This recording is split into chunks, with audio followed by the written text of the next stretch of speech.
Pues las tuberías tienen muchas ventajas, tienen muchos retos, pero hay que analizarlas como un todo. Probablemente uno de los mayores retos que se tienen es la interacción con el suelo. Muchas veces podrá decir que algo tiene un determinado desempeño, un determinado performance, y no se alcanza el performance adecuado, se tiene algún problema, porque tal vez el conjunto no se analizó por completo. Parte muy importante de esto es cómo actúan las tuberías con el suelo. Siempre las tuberías, o en la mayoría de casos, cuando hablamos de drenajes, eh, en diámetros grandes van a estar o colganteadas o sobre el terreno. En muchos casos van a ser sobre el terreno, por lo cual se vuelve crítico esta interacción. Entonces, nuestro tema hoy es interacción del suelo con las tuberías termoplásticas. En esto siempre vale la pena que tienen diferentes comportamientos. El concreto de las termoplásticas, del acero, son alternativas y es muy importante cómo se van a desempeñar. En la agenda para hoy tenemos la normativa de interacción del suelo y la tubería, que es el omito de la unas recomendaciones constructivas que pueden ayudar a un mejor desempeño y una facilidad de instalación. Cuando tenemos tuberías enteras, la durabilidad. Y después tenemos una sección de preguntas.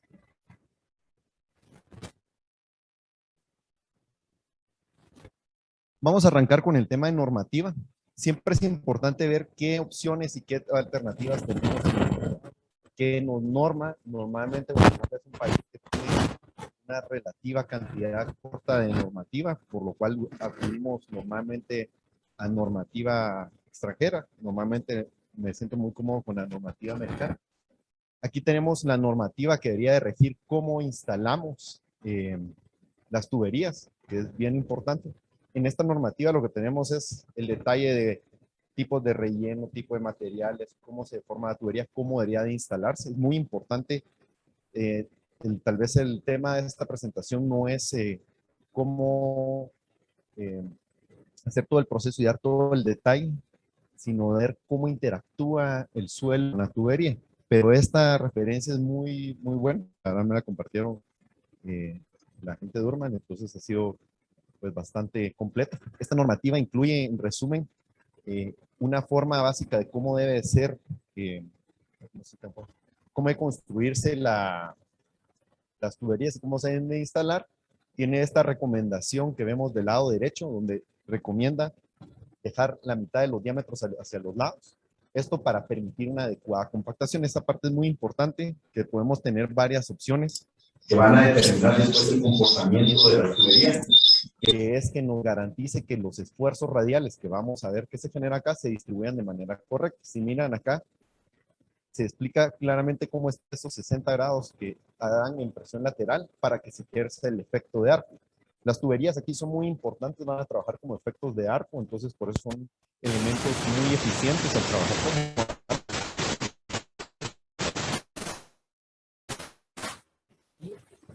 aquí es necesario para pues poner esto que es una cama de preparación, un concrete. Después viene otra vez el relleno inicial, que se debe tener más cuidado. Esto es bien importante a la hora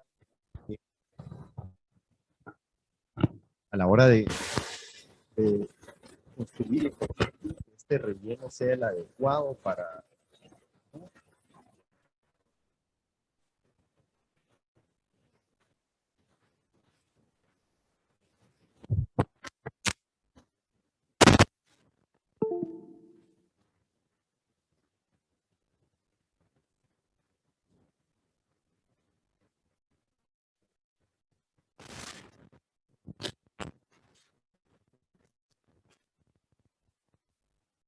¿Me escuchan? Ahí está. Excelente. Se le oye entrecortado. Entonces, como le repetían, esto nos da la interacción de cómo se distribuyen los esfuerzos laterales al suelo. Esto es muy importante para el comportamiento en los diferentes suelos y determinar el relleno. Estas recomendaciones constructivas de la distancia, que básicamente es para que haya una adecuada compactación respecto al diámetro del tubo.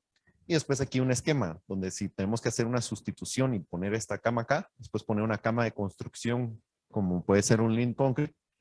Y después el material de relleno, y este es el relleno inicial que hay que ponerle mucha atención. Esta parte es muy importante, estas 6 pulgadas se llaman eso porque es donde más esfuerzo recibe el tubo. Entonces es muy crítico que se haga de manera adecuada, sin una vibración o una energía de compactación muy grande. Y después un compacto es muy importante si ustedes quieren una referencia. Eh, Se los vuelvo a poner, es una referencia donde están todas las granulometrías, las recomendaciones del material que se puede utilizar. Está bastante completo. Con esto pasamos ya al lomito de la presentación, que es la interacción del suelo con la tubería. Aquí esto, como les decía, se vuelve crítico en proyectos grandes. Cada vez estamos haciendo o necesitando más drenajes, obras más retadoras de ingeniería, en la que se necesita utilizar al máximo las propiedades del suelo, de los elementos, de los materiales. Entonces es muy importante que ya lo analicemos como un todo. Entonces, lo primero que hicimos es preparar un modelo en elementos finitos. ¿Por qué elegimos esto? Esto es una de las maneras más finas en ingeniería de obtener deformaciones y hacer un modelo que nos permita estimar fases constructivas, que nos permita contemplar una zona más que le podemos decir, en el cual podemos determinar con más precisión los esfuerzos, y el esfuerzo lo traducimos siempre en deformación. El modelo constitutivo, pues lo tenemos como una sobrecarga de tráfico. Aquí analizamos 2 sobrecargas, una que es la HC, normalmente es la carga más crítica que tenemos de tráfico, nos permita ver qué diferencia hay entre un tipo de carga y otro. ¿Para qué? Para si hacemos una carga para un residencial, no es lo mismo que una calle para un bulevar que va a tener un tráfico más grande. Entonces tenemos que diferenciar para poder optimizar nuestros diseños y también ver que el desempeño sea el esperado. Después aquí modelamos la carpeta y modelamos siempre una capa de base, 30 centímetros de espesor, que es algo típico en el medio para un tráfico liviano. Entre más tráfico tenemos, más espesor deberíamos de tener. Igual que una carpeta de 15, que puede ser de 10, el espesor de la carpeta en cierta medida se vuelve trascendente para cuando son aplicaciones de tubos muy someras, o sea, quiere decir que tenemos muy poca distancia entre la parte de arriba y la corona del tubo. Eso se vuelve crítico, el que tengamos la estructura correcta y esté compacta. Ahora vamos a ir bien. Y después el terreno, esto es donde más se sensibilizó para ver que tenemos que entender que hay diferentes tipos de suelos. Básicamente cuando hablamos de suelo, siempre hablamos de 2 tipos de suelos.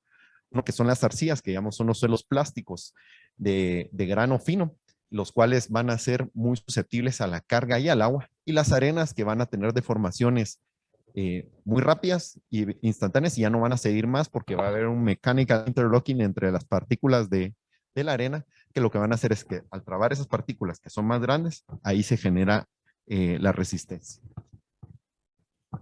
Para esto, pues entonces ya empezamos a ver un poco más de modelos más específicos. Modelamos como que fuera un ancho de un carril, que sería lo más crítico para nosotros en la zanja de los diámetros eh, que utilizamos, y empezamos a variar la profundidad. Aquí es importante esta relación entre profundidad y ancho. ¿Por qué es importante? Porque tenemos esto que fue Bucinescu, que desarrolló muy temprano, que es cómo se disipa la carga en un medio elástico. Eso quiere decir que el suelo no siente igual, no todo el suelo siente lo mismo, que es muy intuitivo. ¿Eso qué quiere decir? Yo arriba del suelo siento mucha carga, pero ya a la mitad de la relación entre el ancho de esto, asumamos que será 1 metro, a medio metro ya siento menos carga, a 1 metro ya siento muy poca carga, y si voy bajando ya a 3 metros ya solo me llega el 20%, entonces quiere decir que el suelo siente mucho menos entre más profundo es. Esto es muy importante porque entonces nos condiciona o nos libera las condiciones y nos dice qué es lo crítico. ¿Qué va a ser lo crítico? Cuando vayamos viendo la deformación, vamos a ver que la carga en ciertos puntos se vuelve muy crítica, y a la medida de que el tubo va más enterrado, va cambiando a que el suelo sea más crítico. Aquí también esto es un diagrama muy importante. El tubo genera, como normalmente en estos diámetros hablamos siempre de tuberías de drenaje, o sea que no van llenas, lo cual no van a generar un esfuerzo radial hacia afuera. Entonces el esfuerzo que va a dominar el comportamiento del tubo es el esfuerzo radial hacia adentro del suelo. Entonces, ¿qué quiere decir? Que mi condición crítica de tubo es cuando el tubo va vacío, está vacío, ¿verdad? Y el suelo va a hacer esta presión. Esto es bien importante entender esta corona que se genera acá, que es la corona de presión que hace el suelo hacia el tubo. Entonces, si miran en la parte de abajo, el suelo está soportando, que se llamaríamos una resistencia pasiva, y en la parte de arriba, que son las flechas rojas, el suelo está comprimiendo al tubo.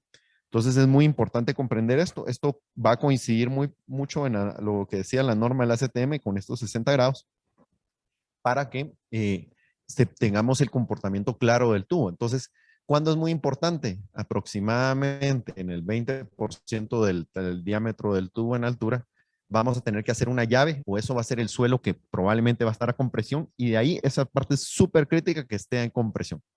El resto ya puede ser un relleno mucho eh, más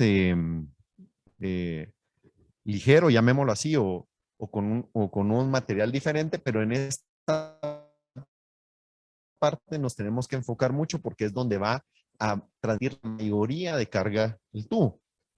Después de esto vemos, nos empezamos a ver los modelos y empezamos a generar estos modelos ya de elementos finitos en los cuales se comprueba los esfuerzos y donde ocurre la mayor cantidad de formaciones en la parte superficial. Entonces, quiere decir que si nosotros cubrimos, aquí se miran los anchos que teníamos de la carpeta y de la base, hace mucho sentido que tengamos estas bases que estamos utilizando porque es donde se están concentrando los esfuerzos. Aquí tenemos la mayor cantidad de esfuerzos y en la carpeta, como es lógico, tenemos la mayor cantidad de esfuerzos. Pero van bajando, bajando y llegan a la corona del turo. Entonces, este empieza a sufrir una deformación, llamémoslo así, se va a tender a apachar. ¿Qué va pasando? Para modelar el comportamiento, pues uno puede decir, bueno, este es un comportamiento típico y todo va a ser siempre igual. Empezamos a sensibilizar y lo que hicimos fue variar la profundidad y con eso obtuvimos varios modelos y empezamos a ver cómo afecta. Si miran acá, la carga ya no llega igual de la sobrecarga, pero estas líneas, si lo comparamos con la anterior, van cambiando y se van volviendo más planas. ¿Esto qué quiere decir? Que los laterales empiezan a recibir más carga de ese radio que tiene cada interacción y aquí se hacen unas concentraciones otra vez de esfuerzos y en el centro del tubo otra vez tenemos una concentración de esfuerzos. Esto lo que nos va indicando es que en la medida que uno profundiza, la carga va variando y deja de ser crítica la del tráfico, pero empieza a ser crítica la del terreno, teniendo unas deformaciones cada vez más grandes en la profundidad. La deformación que se vuelve crítica en la mayoría de suelos es debido a la profundidad del tubo, por lo cual hay una profundidad límite que se alcanza, que esa dependerá de la relación entre el suelo, la tubería y el material de terreno.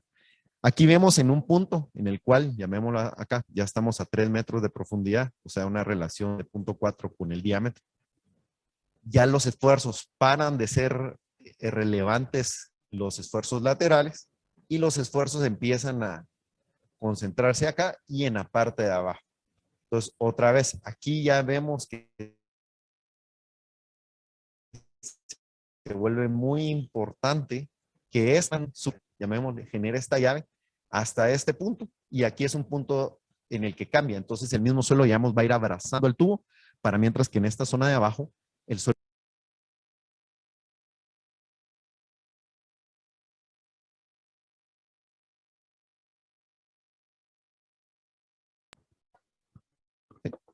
eh, nos da una idea muy clara de cómo debemos de pensar en construir. Esto nos va ayudando a clarificar cómo construimos. ¿Qué significa esto? Yo tengo que ponerle mucha atención a esta base y a esto, en la medida de que vaya profundizando, lo tengo que hacer.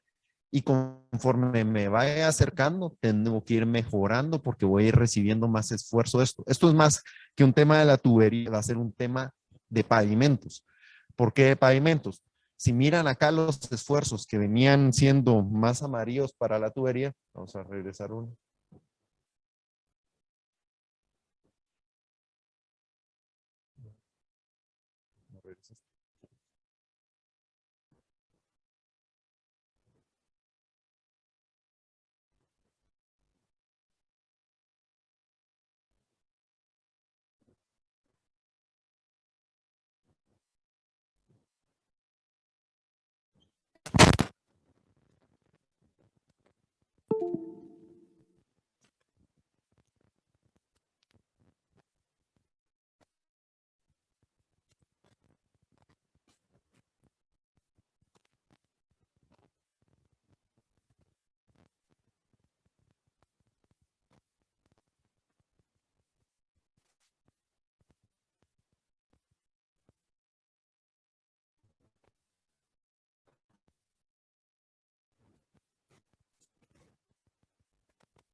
Entonces, como les platicaba antes, se volvió.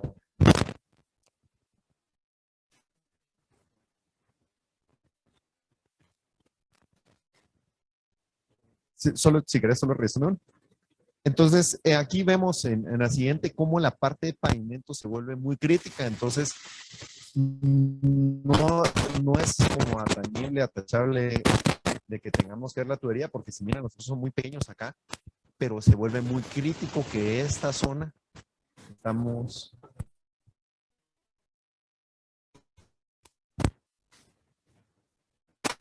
Pero ya se vuelve la carga, más que para el tubo se va a volver suelto, pero para la calle el desempeño va a estar más dado.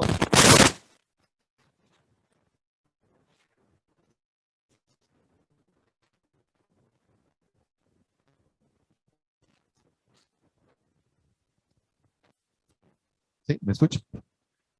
¿No? Perfecto. Ingeniero, los últimos 3 Entonces, minutos. la parte crítica para el pavimento van a ser estos 250, llamemos en una relación de 0.5 de la profundidad. Para el pavimento, entonces nosotros ya tenemos que poner mucha más atención a este pedazo para nosotros que no se repercuta algo en el pavimento, y para el tubo lo que tiene que tener es el material adecuado en estas zonas para que esté cubierto. Entonces, si van viendo, va siendo una lógica que conforme vamos bajando en profundidad, el tubo, una vez quede cubierto con un material razonablemente compactado, va a estar protegido. Aquí ya vemos tendencias. Entonces, estos lo transformamos, todos estos diagramas, como les decía, estos 90 escenarios, los transformamos en tendencias y vemos que conforme la profundidad empieza a aumentar la deformación, tenemos un comportamiento importante, que para la sobrecarga ya de 12.5, la profundidad menor que estamos haciendo, es más crítico la sobrecarga que el suelo, pero en el siguiente escalón se equiparan y después empieza a volverse más crítico el suelo. Entonces quiere decir que también si la carga es muy alta, entonces tenemos que entender cuando tenemos aplicaciones con muy poco relleno arriba, que la sobrecarga sí va a ser crítica y tenemos que poner mucha atención de que el material que quede allá arriba quede muy bien compactado.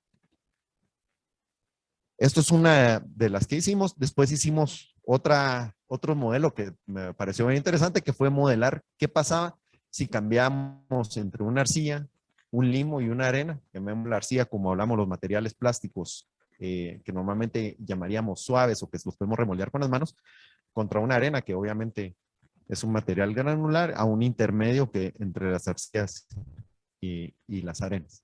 Entonces pusimos estos materiales y vimos qué pasa en las reacciones y generamos otro set de, de modelos. Con estos modelos fuimos viendo que existe una variación.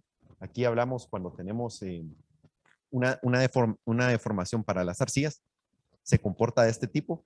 ¿Qué van a tener las arcillas? Que las arcillas tienen un comportamiento a largo plazo en el que van liberando agua, y al liberar agua el suelo van compactándose, no ocurre inmediatamente. En cambio, miramos ya para un limo, tiene por tanto un plano como el que estábamos viendo. O sea, esto va a ser un suelo en el cual no va a ser crítico. En cambio, noten acá que los esfuerzos en las arcillas, entonces aquí es cuando se vuelve bien relevante.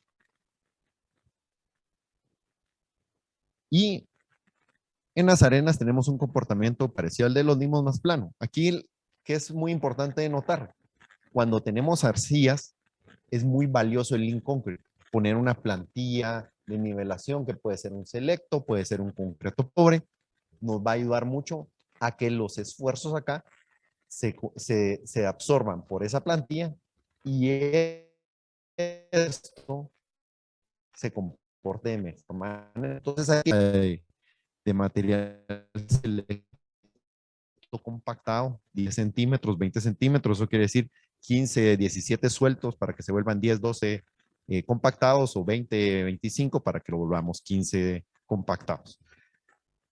Entonces, colocar esto nos ayuda en este caso. Entonces, aquí sí vamos entendiendo cómo el suelo va variando, y el otro comportamiento importante es cómo va hacia los lados. Si miran cómo el esfuerzo aquí, que llamemos esto, que es lo celeste, se limita más cerca, aquí se amplía lo celeste, y acá se hace mucho, mucho más grande. ¿Eso qué quiere decir? Que la influencia de la carga y la reacción que estamos teniendo se disipa en más suelo y llega más al suelo.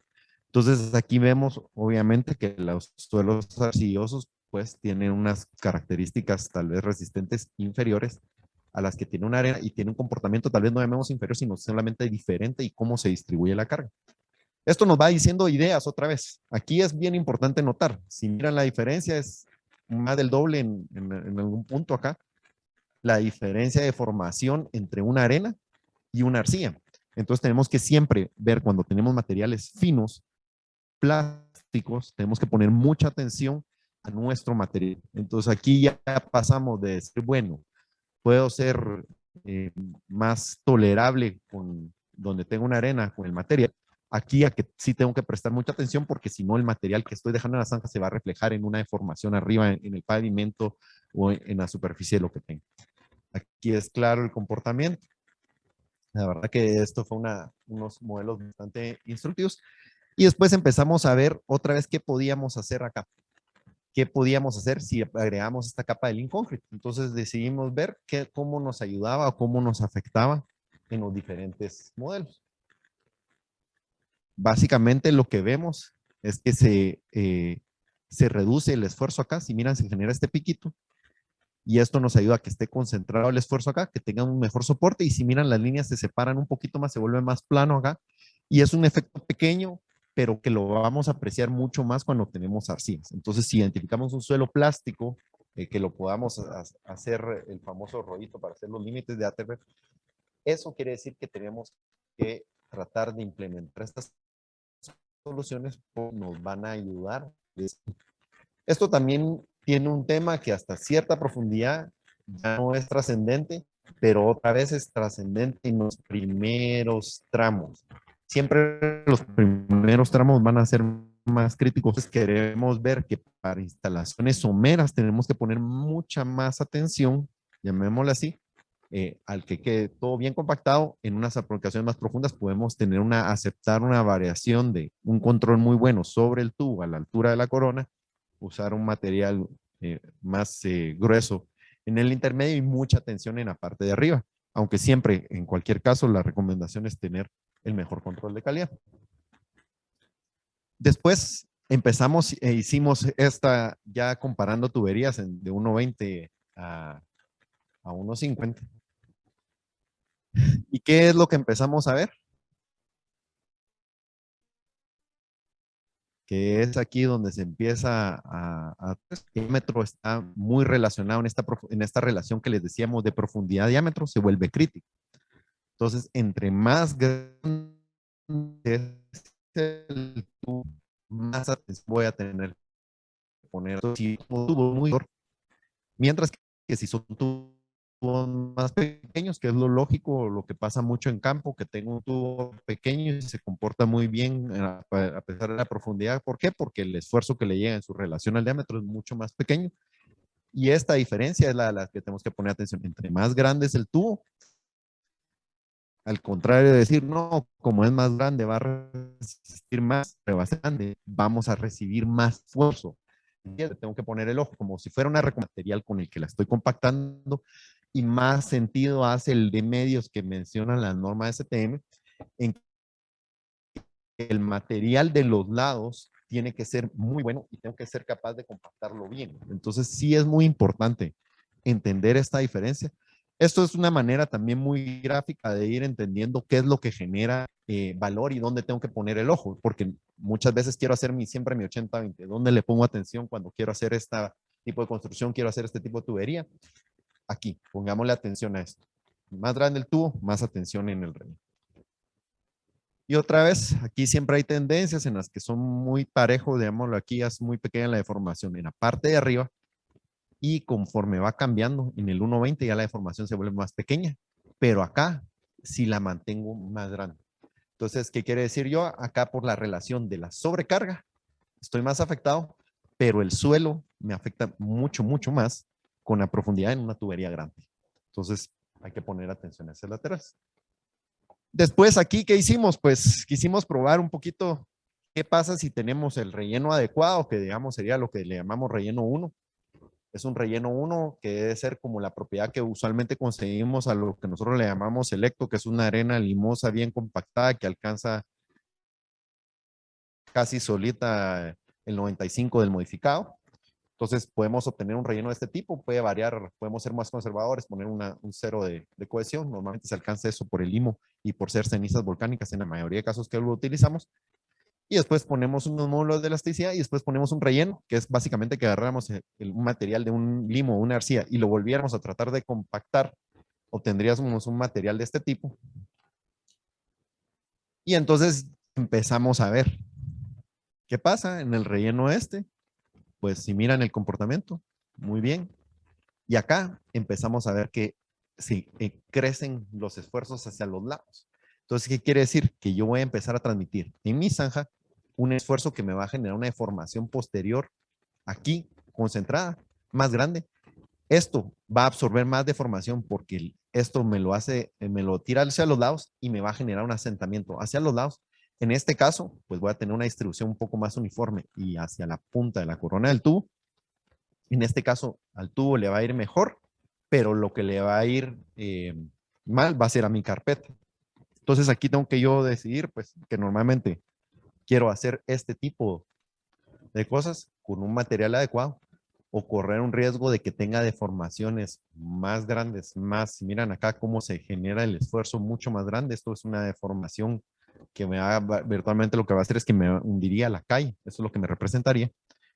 Entonces, tengo que poner mucha atención al material que utilizo. Si yo empiezo y uso materiales inadecuados, lo que va a tener es tal vez el tubo no va a sufrir tanto, pero sí mi carpeta va a sufrir. Entonces, quiero hacer eso y lo que genera un tema es, al tener una deformación, tengo una entrada de agua, esa entrada de agua empieza a deteriorar más el material, vuelve el inicio de la otra y ya una cadena que nos puede generar un problema grande. Entonces, tengo que poner atención a esto. Si miran el esfuerzo del rojo, que es aquí,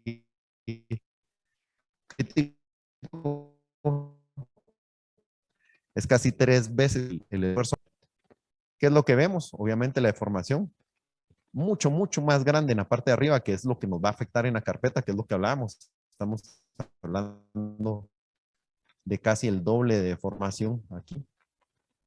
Va emparejándose y conforme tenemos profundidad, que otra vez tenemos efecto de la carga, se vuelve crítica. Esto nos hace siempre la reflexión es dónde quiero poner la atención. Vamos a ver unas fotos donde es para traducir qué se traduciría esto. Y presentamos estas recomendaciones constructivas que lo que buscan es, no es que tengamos que hacer así todo, sino que nos puede ayudar y son ejemplos de cosas que nos pueden ayudar para diferentes tipos de suelos. Esto es en este proyecto que está en la foto de atrás, que es una tubería bastante interesante. Primero aquí, pues, siempre como comercial, tal vez diciéndolo así.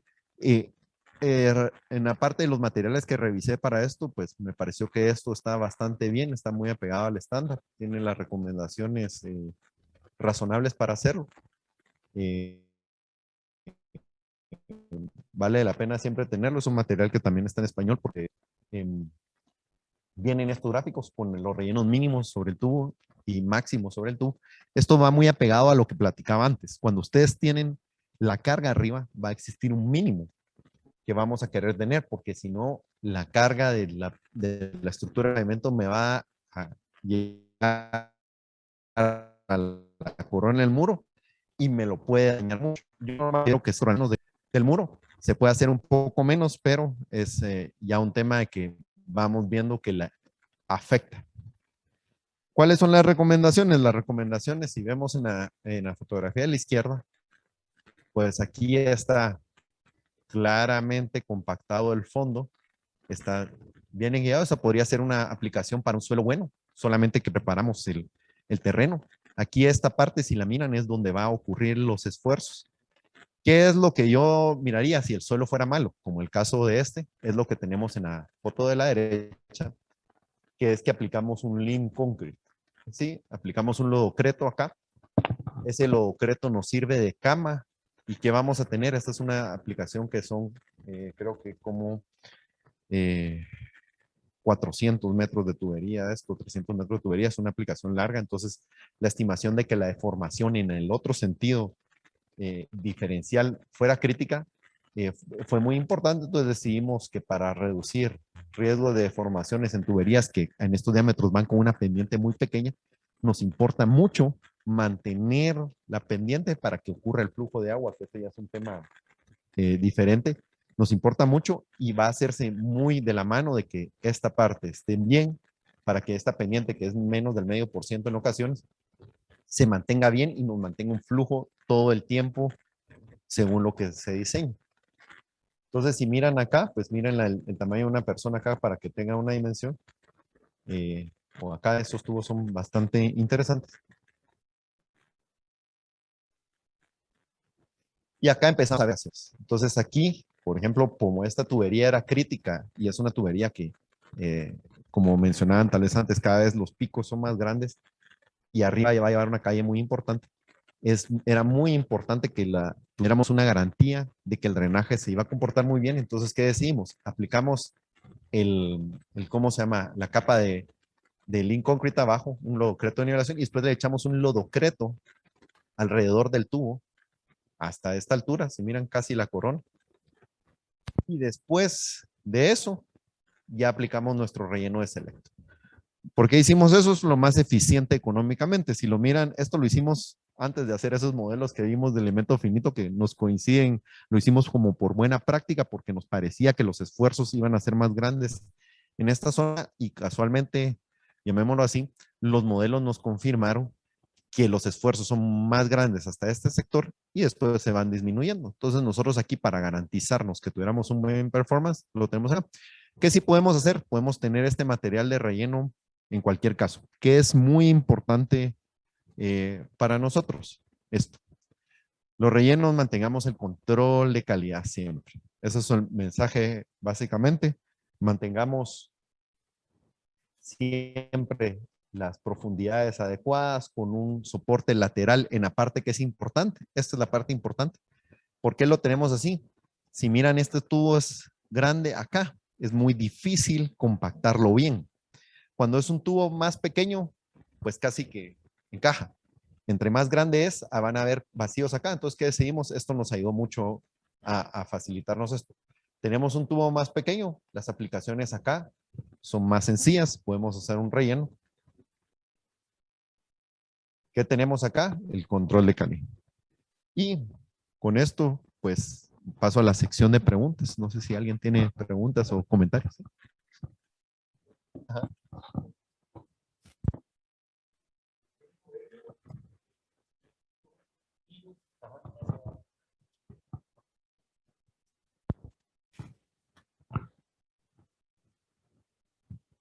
Muy buenos días, ingeniero. Disculpe una consulta. Entiendo que todo ese modelo estábamos hablando de cargas vivas, respectivamente de carga H20. Entonces, de relleno sobre la corona del tubo de alrededor de 1 metro hasta 5 metros. Pero si ya es una aplicación, hablemos de un túnel que vaya superior a los 5 metros de profundidad, ahí yo siento que ya empezaría a interactuar el peso de la carga muerta, ya no tanto el peso de la carga viva del bulbo de carga que se genera a la hora de que pase un camión de 16 toneladas, sino que ya empezaría a afectar el peso de la carga muerta de un suelo cuando un tubo está a una profundidad mayor de 5 metros. Ahí, ¿qué se recomendaría o qué se sugeriría para un relleno controlado? Muy buena pregunta. Yo ahorita te estoy buscando, vamos a ver acá. Vamos en anterior, vamos más adelante.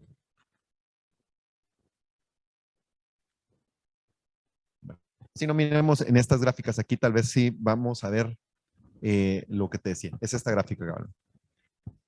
Aquí se aprecia mucho cómo cambia esto. Esto, vos dirías, ¿cómo es que puede ser que regrese este punto, tenga menos deformación a más profundidad?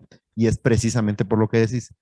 La carga viva, que es el tráfico HS20, HS25, aquí están las dos, porque esta es, creo que es esta es la sobrecarga de 10 kilopascales, es HS20 y esta es HS25. ¿Qué es lo que te dice esta? Esta en realidad, para cuando es más pequeña la carga HS20, que es la de Viva, digamos, regular que se usa para calles intermedias, no es tan crítico acá. Cuando es la HC25, esto sí es más crítico. Entonces, conforme vas bajando, vas teniendo deformación. Si miras las deformaciones, en realidad aquí bajamos a 5 porque vimos tendencias, pero podrías bajar mucho más y lo único que tenés que ver es que tenés primero un tema de seguridad. ¿Qué es el tema de seguridad? Que las zanjas no se te cierren. Entonces, tenés que estar seguro de que es una cosa en la cual vos tenés una salida para tu gente adecuada en un suelo estable para hacer la zanja. Si el suelo no es estable, aquí no, tal vez ya no incluí fotos, pero si el suelo no es estable, lo que puedes hacer es tirar unos taludes que van a ser temporales, o sea, no tienen que tener una estabilidad de 1.5, sino 1.35. Eso te permite la seguridad de la gente, tal vez como punto. Después, para la profundidad, no va a haber un límite en el cual va a dejar de interactuar, que es lo que pasa en la siguiente, tal vez lo vamos a ver acá, en el que baja 5, creo que está.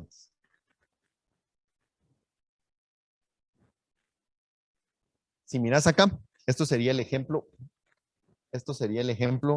de lo que pasa. Aquí solo la sobrecarga del tubo, ya la sobrecarga arriba ya no va a ser, entonces solo va a ser la columna de suelo. Para mayor profundidad, yo calculo que tal vez hasta unos 12 metros no debería de tener un problema muy grande los tubos, una vez uses un material correcto y le hagas esta llave abajo que permita distribuir bien la carga hacia abajo.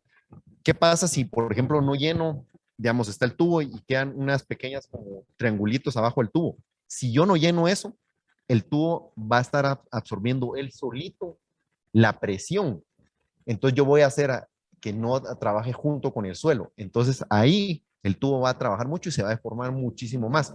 Por eso en aplicaciones más profundas, en las que yo no puedo controlar la compactación, porque tal vez yo, por ejemplo, decirte algo, estoy a 8 metros, no quiero que tenga una vibración muy grande, porque ya la excavación ya es muy grande, porque es, ajá, o es un, entonces va a ser muy difícil que yo pueda meter un material compactado con una bailarina o con alguna cosa manual. Entonces, ¿qué prefiero? Un relleno fluido para que me garantice que la llave que sostiene el tubo agarre carga.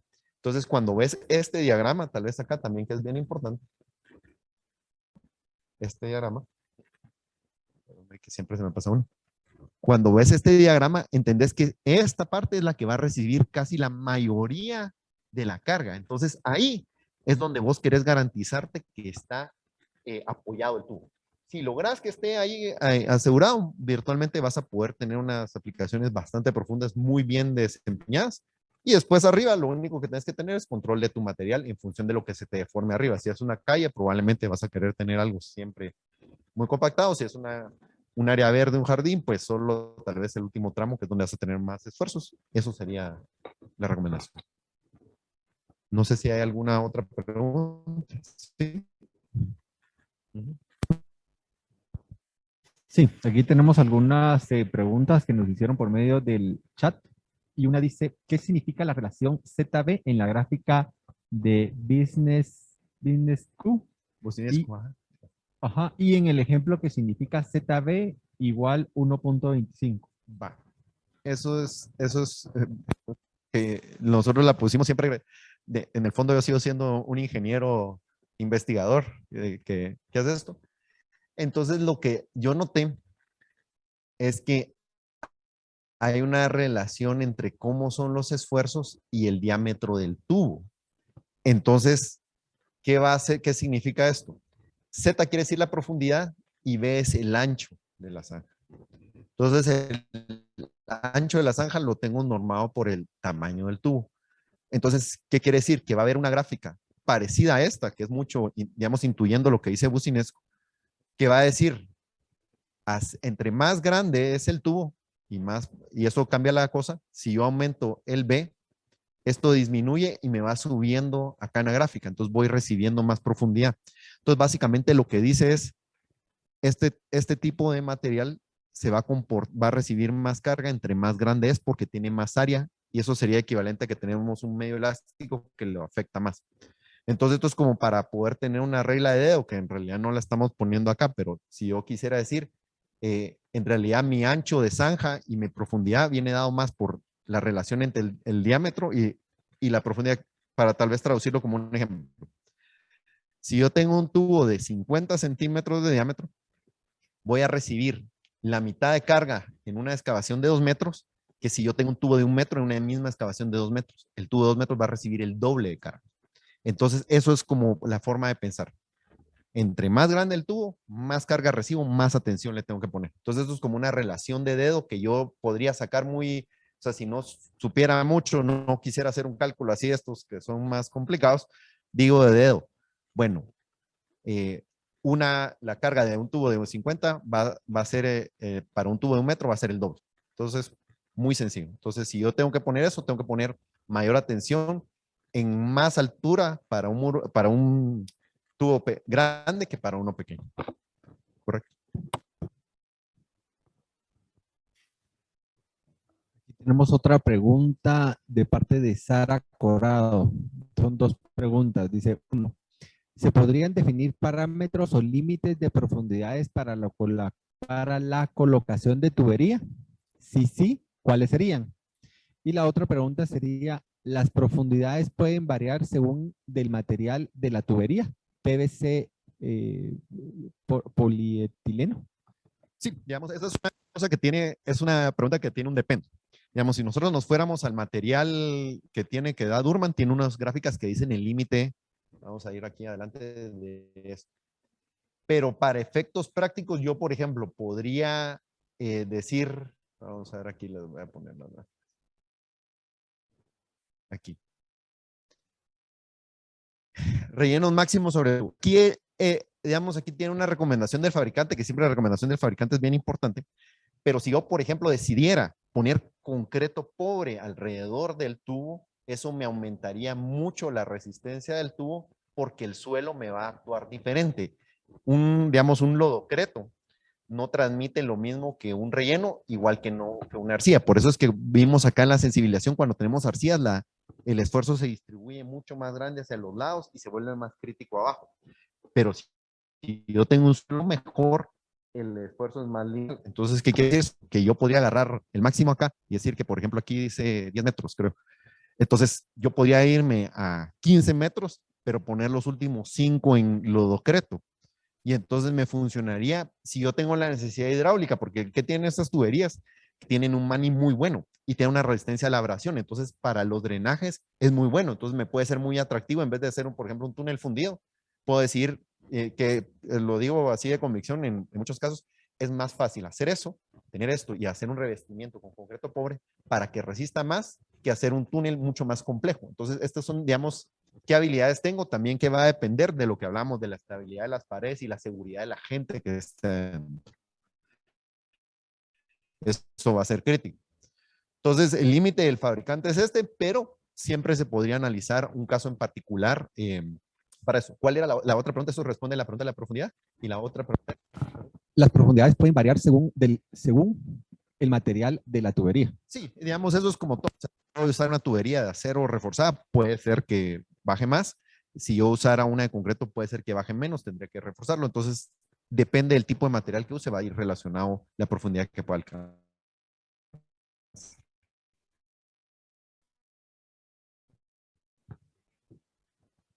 Y González es, ¿esta modelación con qué especificación se realiza? ¿AASHTO o Iowa? Esto lo hacemos todo HS20 respecto a la carga. Después el modelo, pues es un modelo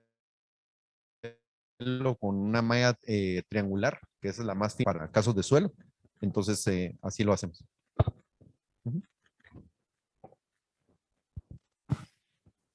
Aquí tenemos otra pregunta que nos hace Eddie Sandoval. ¿Con qué software realizó la modelación del FEM?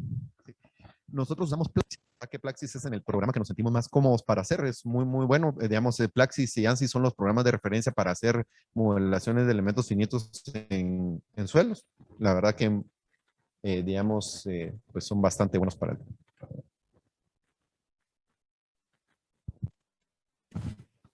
Aquí tenemos otra pregunta que nos hace Rafael Torres. ¿Qué significa perfil 1.2. Tal vez aquí sí hay alguna nomenclatura. Vamos a ver si lo encuentro. Tal vez serán los rellenos. Los rellenos es que diferenciamos en esto de arriba. Diferenciamos que es para efecto de que es un tipo de material y otro tipo de material. ¿Qué es esto? Digamos, el relleno que haríamos de selecto y este sería un material de pobre calidad. Entonces aquí es donde veamos cómo afecta usar un material de pobre calidad y uno de buena calidad. Esta parte es la crítica del material. Miren cómo está esto rojo acá. Pasa inclusive en la capa de base. Entonces eso quiere decir que va a dañar mucho lo que esté arriba. Se va a deformar más de 3 veces lo que teníamos acá. Eso es básicamente la conclusión. No sé si eso respondía a la pregunta. Sí, muchas gracias, ingeniero. Solo quisiera que nos apoyara en el sentido de reafirmar cuál es la condición más recomendable para una instalación de acuerdo a la modelación. Sí, digamos, tal vez la recomendación importante es conozcamos el suelo donde lo estamos poniendo. En función del suelo donde ponemos la tubería, nosotros vamos a elegir qué hacer. Si tenemos un suelo, llamémoslo malo, compresible plástico, que es chicloso, llamémoslo así, debemos de hacer, o se recomendaría yo, hacer esta capa de lean concrete, lodocreto o una capa de material compactado abajo y tratar de fundir ese diente con un relleno fluido, lodocreto, para que la carga que va a recibir el tubo, independientemente de lo que sea, se transmita bien abajo. Eso es la parte que sería muy importante. Si yo tengo un material bueno, estable, pues entonces ya puedo hacer una compactación con relleno, llamémoslo normal, con selecto normal compactado, tratando de taquearlo abajo el tubo para que se transmita bien la carga a la parte de abajo y con eso es suficiente. Entonces depende del tipo de suelo, quiere decir conozca su tipo de suelo y así es como debemos gestionar. ¿Correcto? Perfecto, muchísimas gracias.